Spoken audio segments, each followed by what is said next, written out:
Hi guys! Welcome back to our channel. It's Crizjan T.G and Family Vlogs. I suppose it's time to trade in the grill for the crock pot, the sandals for the boots, and the Freshener to air freshener. Do you do this too?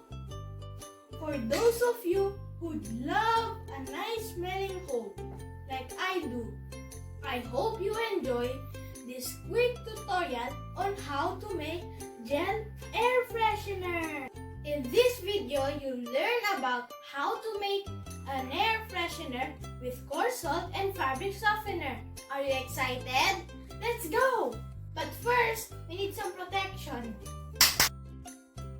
These are the ingredients: coarse salt, fabric softener, rubbing alcohol, fresh lemon, cloves, glass container, and mixing bowl.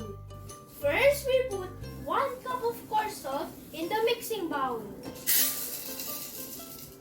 2 teaspoons of rubbing alcohol and 5 tablespoons of fabric softener. And mix well.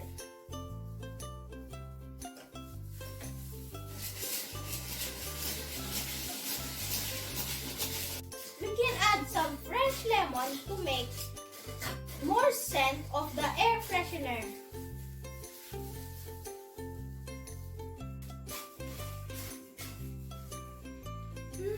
Smells nice. And now let's add the cloves. Did you know that cloves repels flies and roaches? Mix well until the air freshener becomes gel. And this is my final product. Let's put this into the glass container.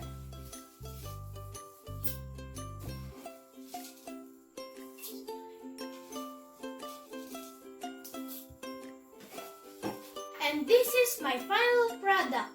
You can put this in the bathroom, your room, or the living room. Thank you for watching. Don't forget to hit the like, subscribe, and notification bell. Bye!